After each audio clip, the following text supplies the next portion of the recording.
Hey there, wonderful homemakers. So, picture this.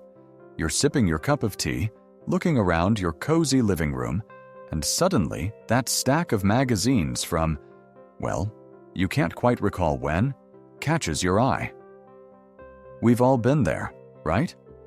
Decluttering is on the mind, and trust me, it doesn't have to be a daunting task. Today, we're diving into something that many of us struggle with, a few sneaky hurdles that eat up time and energy when we're trying to clear out our living spaces. To kick things off, here's a little secret. Organizing before deciding is like washing dishes before loading them into the dishwasher. Sure, clean plates are nice, but they only end up back in the rack, right?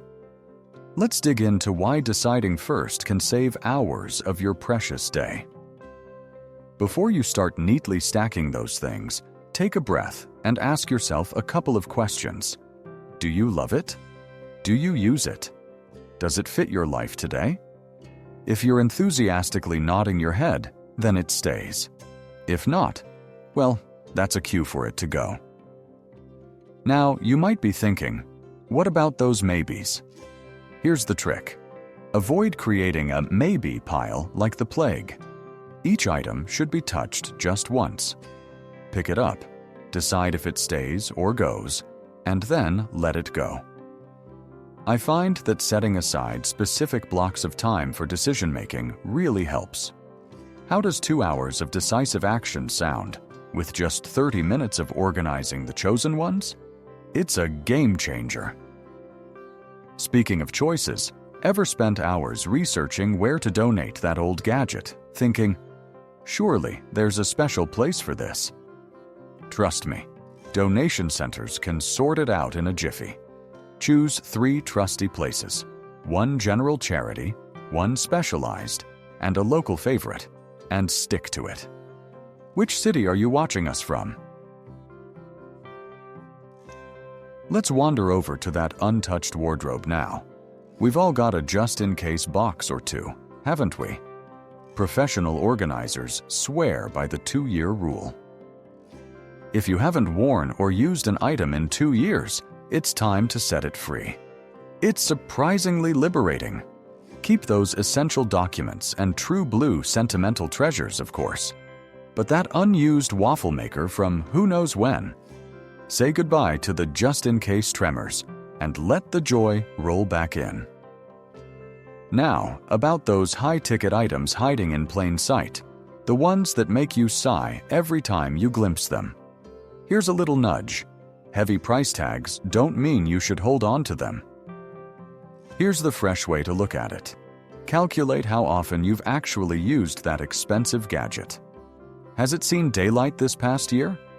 If not, consider it more of a space-taking expense rather than an investment. Sometimes, freeing up space trumps the weight of sunk costs. Isn't it funny how life is full of small ironies, like touching that same pile over and over makes it harder to let go? There's this thing called the mere exposure effect, and it sneaks up on you. The more you touch and see things, the more attached you become. Let's break that chain, shall we? Decisions made, spaces gained. All right, let's carry on our journey to a blissfully organized home. Now that we've tackled some of those hidden time drains, let's dive into a few more strategies that can really ease your way forward. You know, one of the handiest tricks I've stumbled upon, and it might just be my favorite, is the decision box method. Here's how it works. If there's an item you're truly on the fence about, just pop it into a box, date it, and stash it away. If, after 6 months, you haven't given it a second thought, it's a clear sign it might be time to let go. You'll be surprised at how liberating it is to see that box go out of your life.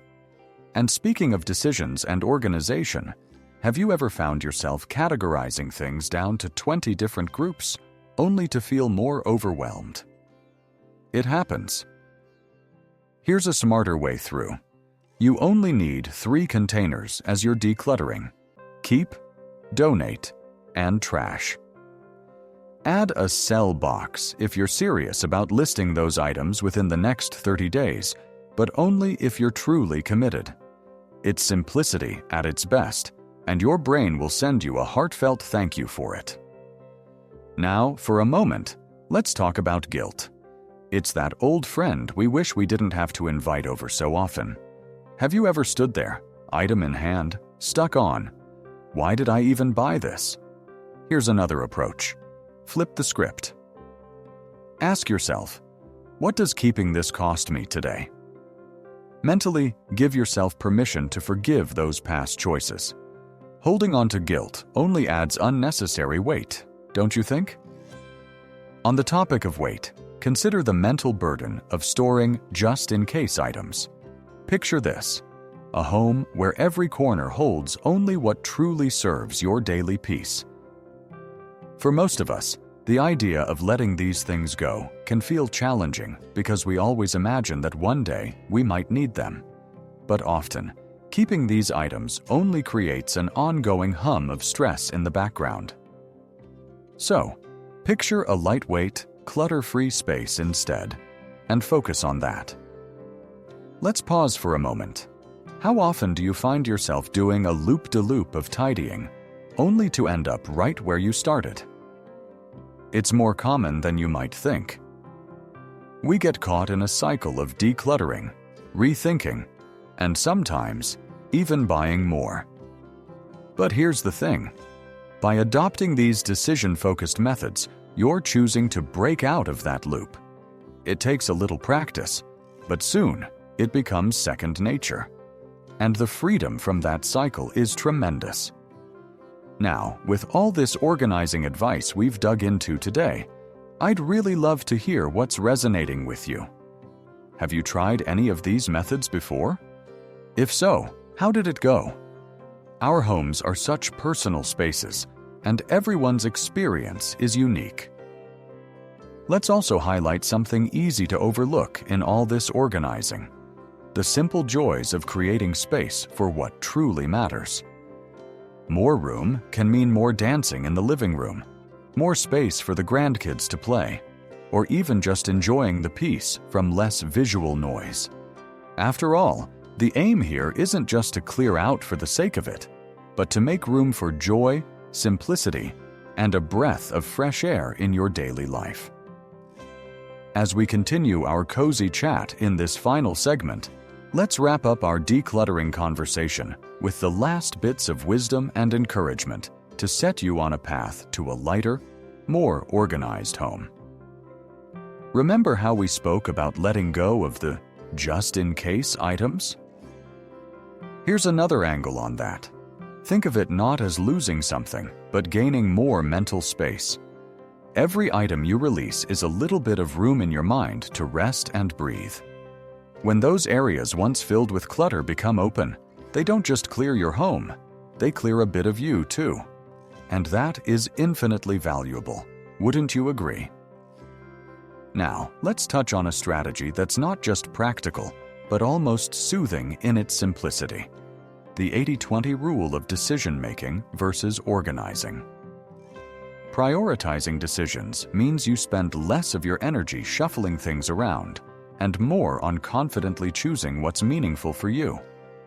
Think of it as 2 hours deciding and just 30 minutes refining and organizing those winners. It's efficient, and trust me, it leaves you free to enjoy the rest of your day. And here's where self-compassion plays a role.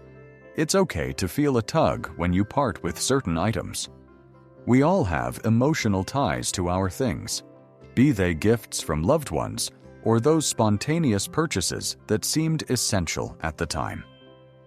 Instead of focusing on the guilt, shift your mind to consider what you're gaining. What does letting go of these pieces open up for you today? Whether it's more room to entertain or just a more comforting space to call your own, it's all about creating an environment that serves your life as it is now.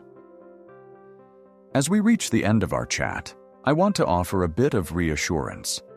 This is a process. It doesn't have to happen all at once.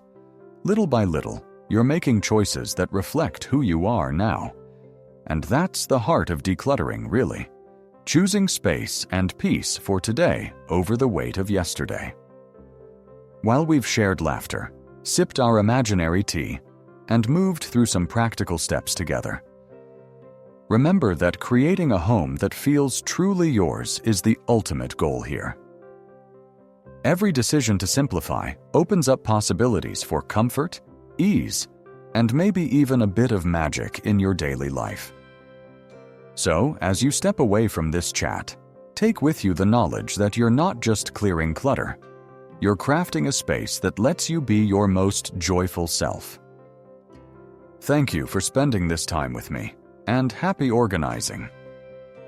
I'll be here for the next exchange, ready to share more ideas and hear all about what worked best for you.